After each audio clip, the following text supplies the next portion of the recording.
Jew लोकांचा Hanukkah हा उत्साहाचा सण सुरू असताना अचानक गोळ्यांचा आवाज घुसला आणि शांततेच्या किनाऱ्यावर रक्ताचा सडा पडला.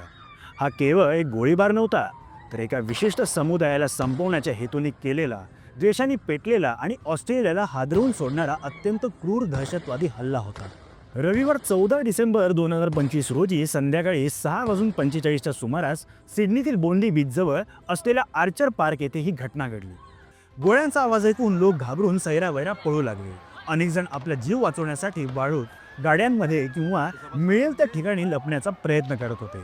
याच दरम्यान एका सामान्य नागरिकाने, ज्याचं नाव आहे अहमद अल अहमद, याने गोळीबार करणाऱ्या एका व्यक्तीकडून बंदूक हिसकावून घेऊन मोठे शौर्य दाखवले.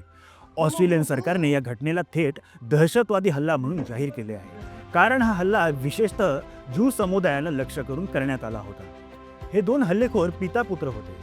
पकडलेल्या संशयितांपैकी एकाची ओळख 24 वर्षीय नवीद अक्रम म्हणून झाली आहे. पोलिसांनी त्यांच्या वाहनातून एक घरगुती बॉम्ब सदृश्य वस्तूही जप्त केली. क्रिएटिव्ह प्रोडक्शनच्या पुढील अपडेट जाणून घेण्यासाठी आमच्या चॅनलला सबस्क्राईब करा व बेल आयकॉन प्रेस करायला विसरू नका. धन्यवाद.